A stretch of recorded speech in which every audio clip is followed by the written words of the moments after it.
Are you using your dreams correctly? Are you tapping into the energy of them? I write them down every day in a journal, and I've always done this. I feel it's really super important for me.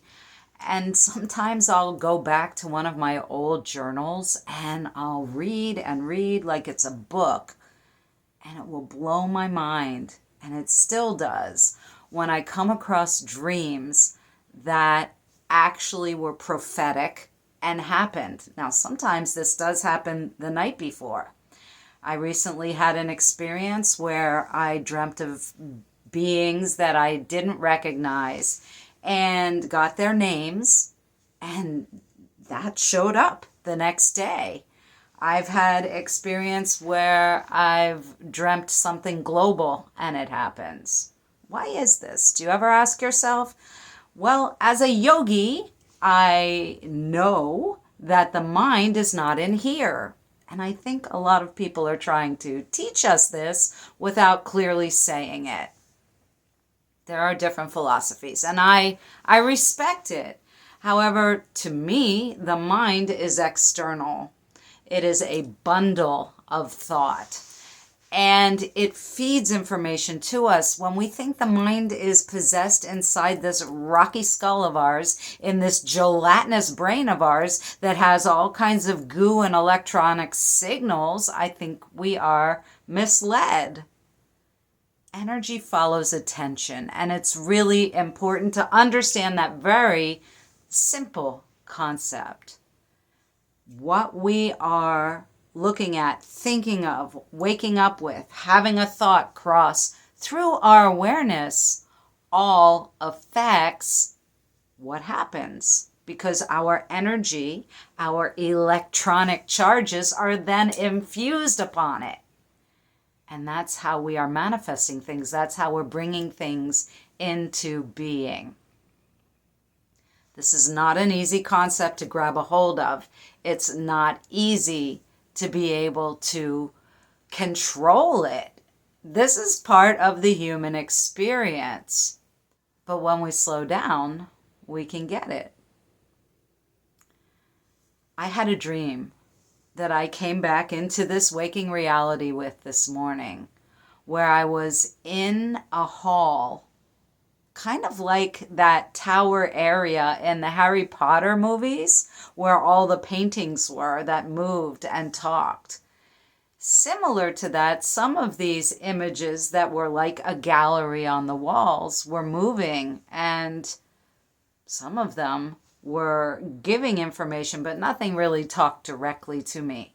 I did notice the frames around them. They were gilded and gorgeous. I was with someone who I thought in the dream was a curator, or at least a guide. He was talking to me and explaining these images.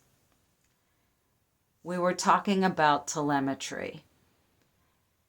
And this is exactly what has been awareness, what we say on my mind, on the mind today so far. People ask me about meditation. They want me to speak about it. They want to understand, what does it mean to be a mind tamer? Mind taming is when we can understand and disconnect ourselves from the actions and reactions and re-reactions of thought. Thought passes across the awareness. I like to see it like a cave of meditation that gets disturbed inside the skull. We can become tiny. We can become large. Think of what you've done in dreams. You can learn to tame thought and the mind, but it takes focus. It takes discipline. It takes a necessary ability to stay steady with your daily practices. Things that will help you drop in to the state or expand out into the state, because is it a location? No, it's not. Meditation is not a location. It is a state of being. Once we learn how to do it on a cushion, sitting with the back up straight, the eyes closed, and focusing on the breath, then we need to get up and move out in the world and walk and talk and function in the state of meditation. Think about what you are focusing thought on.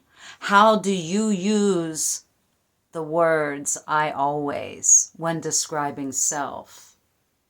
Are you talking about yourself with kindness? Are you talking about what you're doing or a state of being with positivity?